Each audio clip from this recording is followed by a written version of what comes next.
Hello guys. So federal government almost 3 times rate cut చేసింది okay ఈ ఇయర్లో. And ఫ్యూచర్లో నెక్స్ట్ 6 months to 1 yearలో కూడా మోర్ రేట్ కట్స్ రాబోతున్నాయి. కానీ సో ఫార్ 3 రేట్ కట్స్ చేసినా కూడా స్టిల్ మోర్ట్గేజ్ ఇంట్రెస్ట్ రేట్స్ 6+ ఉన్నాయి.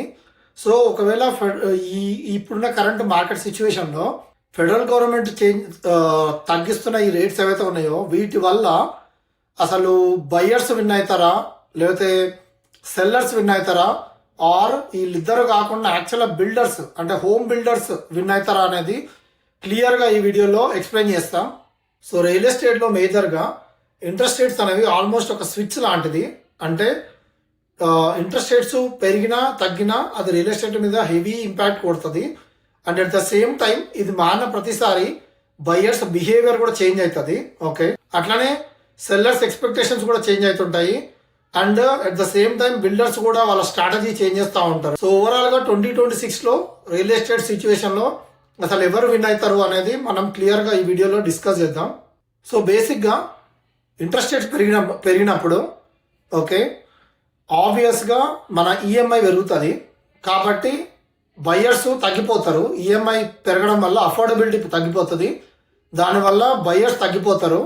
సో బయ్యర్స్ తగ్గినప్పుడు ఆటోమేటిక్గా మార్కెట్లో డిమాండ్ తగ్గిపోతుంది.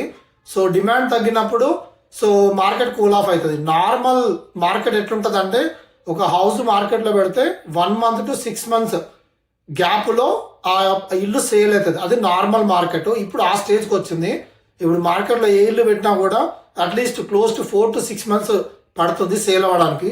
సో ఇప్పుడు బయ్యర్స్కున్న అడ్వాంటేజెస్ ఏంటంటే ఆబ్వియస్గా బయ్యర్లు కరెంటు పెద్దగా మార్కెట్లో లేరు కాబట్టి sellers more concessions or price కట్లు ఆర్ సమ్ అడిషనల్ బెనిఫిట్స్ ఇస్తున్నారు. At the same time builders వచ్చేసి న్యూ హౌస్కి వాళ్ళు సడన్ బెనిఫిట్స్ కూడా ఆఫర్ చేస్తున్నారు. సో దీనివల్ల బయ్యర్స్కి నెగోషియేషన్ పవర్ బాగా పెరిగింది. కానీ బయ్యర్స్కున్న నెగిటివ్ సిచ్యువేషన్ కరెంట్ ఏముందంటే స్టిల్ ఇంట్రెస్ట్ రేట్స్ ఇంకా హైయే ఉన్నాయి. And at the same time job ఈ కన్ఫ్యూజన్ ఇంకా ఉంది, వీసా సిచ్యువేషన్స్ అన్సర్టనిటీ. అండ్ దానివల్ల అది కాకుండా ఇంట్రెస్ట్ రేట్స్ ఎక్కువ ఉండడం వల్ల అఫోర్డబిలిటీ కూడా స్టిల్ వాళ్ళ రేంజ్కి రాలేదు. ఎందుకంటే ఇంట్రెస్ట్ రేట్స్ స్టిల్ 6% ఉన్నాయి. సో బయ్యర్స్ కొంచెం పేషెన్స్గా వెయిట్ చేస్తే మాత్రం 2026లో మేజర్గా బయ్యర్స్ అప్పర్ హ్యాండ్ అయ్యే పాసిబిలిటీ ఉంది. సో ఇప్పుడున్న సిచ్యువేషన్లో ఓల్డ్ హౌసెస్ని అమ్మే సెల్లర్స్ సిచ్యువేషన్ ఎట్లుందంటే సో వాళ్ళ ఇల్లులు సేల్ అవ్వాలంటే డెఫినెట్గా రైట్ ప్రైస్లో సేల్కి పెట్టాలి. అంటే ఇష్టం వచ్చినట్టు కోవిడ్లో పెట్టినంత రేంజ్ హై ప్రైస్లో పెడితే ఇప్పుడు సేల్ అవ్వవు. ఒక పర్టికులర్ రేంజ్ ఏదైతే మీ ఇంటికి బెస్ట్ ప్రైస్ ఏదైతే ఉంటుందో అది పెట్టడం బెటరు. అది అట్లా పెట్టడం ఒకటి. ఇంకోటి ఏమో లొకేషన్. ఫర్ ఎగ్జాంపుల్ ఫ్రిస్కో లాంటి సిటీస్లో స్టిల్ ఆ డిమాండ్ అట్లే ఉంది కాబట్టి సో ఫ్రిస్కో లాంటి సిటీలో లొకేషన్ బట్టి కూడా ఇల్లు సేల్ అయ్యే పాసిబిలిటీ అయి ఉంది. ప్లస్ అది కాకుండా ఇవి రెండు కాకుండా ఒక బయ్యర్ వచ్చినప్పుడు వాళ్ళ ఇంటికి ఇల్లు నీట్గా ఉందంటే అంటే ఓనర్ క్లీన్గా మెయింటైన్ చేస్తుంటే ఈ 3 reasons ఉంటే ఇప్పుడు సెల్లర్స్ స్టిల్ వాళ్ళ ఇంటిని ప్రాపర్గానే సెల్ చేయొచ్చు. ఇప్పుడు సెల్లర్స్కున్న నెగిటివిటీస్ ఏంటంటే 2021, 2022 ఆ రేంజ్ ప్రైస్ ఎక్స్పెక్ట్ చేస్తే రాదు. And at the same time వాళ్ళ ఇల్లు ప్రాపర్గా మెయింటైన్ చేయకపోయినా కూడా కష్టము. ఎందుకంటే మార్కెట్లో మోర్ ఆపర్చునిటీస్ ఉన్నాయి. మీ ఇల్లు బాగాలేదు చూడడానికి అంటే ఇంకో ఇంటికి వెళ్ళిపోయే పరిస్థితి ఉంది. అండ్ ఓవర్ ప్రైస్ పెడితే మాత్రం ఇప్పుడున్న సిచ్యువేషన్లో అస్సలు సేల్ అయ్యే ఛాన్సే లేదు. సో కరెంట్ ఉన్న సిచ్యువేషన్లో స్మార్ట్ సెల్లర్స్ ఎవరైతే ఉన్నారో వాళ్ళు సెల్ చేయగలుగుతున్నారు. బట్ ఏమీ ఆలోచించకుండా ర్యాండమ్గా రియల్ ఎస్టేట్ ఏజెంట్తో ఏం మాట్లాడకుండా ఏదో హై ప్రైస్ నా ఇంటికి వస్తుంది అనే మైండ్ సెట్లో ఉండి సెల్ చేసే ప్రయత్నం చేస్తే మాత్రం ఇప్పుడున్న పరిస్థితుల్లో సేల్ అవ్వడం కష్టం. కరెక్ట్గా చెప్పాలంటే బిల్డర్స్ సైలెంట్ విన్నర్స్. అది ఎవరికి కనపడరు. బయ్యర్స్ సెల్లర్స్ కంటే బిల్డర్స్కి ఎక్కువ బెనిఫిట్ ఉంది. బిల్డర్స్ ఎక్కువ మనీ గ్రాప్ చేస్తారు ఓవరాల్ సిచ్యువేషన్లో. అది ఇంట్రెస్ట్ తగ్గినప్పుడు కానీ ఇంట్రెస్ట్ పెరిగినప్పుడు కానీ.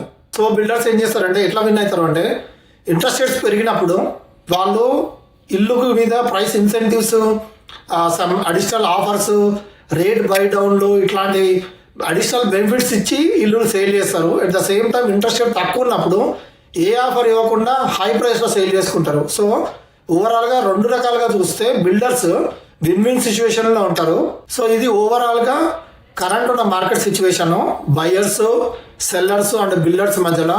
సో కరెంట్ డాలర్ సిచ్యువేషన్ ఏంటంటే, ఒక విధంగా చూడాలంటే వీసా రిలేటెడ్, జాబ్ రిలేటెడ్ మీద ఇక్కడికి వచ్చిన క్రౌడ్ అయితే పోతుంది, కానీ స్టిల్ ఇక్కడ inflow across the Dallas suburbs లో స్టిల్ ఇన్ఫ్లో ఉంది. సో అది వన్ గుడ్ సైన్. మార్కెట్ కొంచెం రికవర్ అవుతుంది, మరీ డంప్ అవ్వదు. ఎందుకంటే ఫినిక్స్, అరిజోనా కన్సిడర్ చేస్తే ఫినిక్స్కి అసలు కంప్లీట్ అవుట్ఫ్లోనే ఉంది, అసలు ఇన్ఫ్లో కంప్లీట్గా అసలు లేదు. ఎందుకంటే ఫినిక్స్లో జాబ్ మార్కెట్ చాలా లీస్ట్ ఉంది, కంపెనీస్ చాలా తక్కువ ఉన్నాయి. కానీ డాలర్స్కు ఉన్న అడ్వాంటేజ్ ఏంటంటే కాలిఫోర్నియాకి నుంచి చాలా కంపెనీస్ షిఫ్ట్ అవుతూ ఉన్నాయి. కాబట్టి స్టిల్ ఎంత కాదన్నా కొంచెం ఇన్ఫ్లో అయితే కంటిన్యూ అవుతుంది. అండ్ మోర్ కంపెనీస్ షిఫ్ట్ అయ్యే కొద్దీ డాలర్స్ మార్కెట్ కొంచెం ర్యాపిడ్గా షిఫ్ట్ అయ్యే ఛాన్స్ ఉంది. సో కొన్ని మిత్స్ ఉన్నాయి, అవి ఏంటంటే ఇంట్రెస్ట్ రేట్స్ తగ్గితే బయర్స్కి బెనిఫిట్ అనుకుంటారు, కానీ ఇంట్రెస్ట్ రేట్ తగ్గినప్పుడు బిల్డర్స్ ప్రైస్ రేజ్ చేస్తారు. సో ఓవరాల్గా ఎటు చూసినా కూడా బయర్స్కి headache. And at the same time సెల్లర్స్కి కూడా మార్కెట్లో ఎక్కువ రోజులు ఇల్లు పెట్టుకుంటే అది సేల్ అవ్వదు. సో ఇవన్నీ ఉన్నాయి. ఓవరాల్గా ఇది నేను అనుకుంటుంది, బట్ ఓవరాల్గా బిల్డర్స్ విన్ అవుతారు. సో మీరు ఏ లొకేషన్ ఉన్నారో, మీ ఏరియాలో ఎట్లుంది, అండ్ ఒకవేళ మీ ఏరియాలో బయర్స్ విన్ అయ్యే పాసిబిలిటీ ఉందా, సెల్లర్స్ విన్ అయ్యే పాసిబిలిటీ ఉందా, అసలు బిల్డర్సే విన్ అయ్యే పాసిబిలిటీ ఉందా, కమెంట్లో పెట్టండి. Thank you. See you in the next video.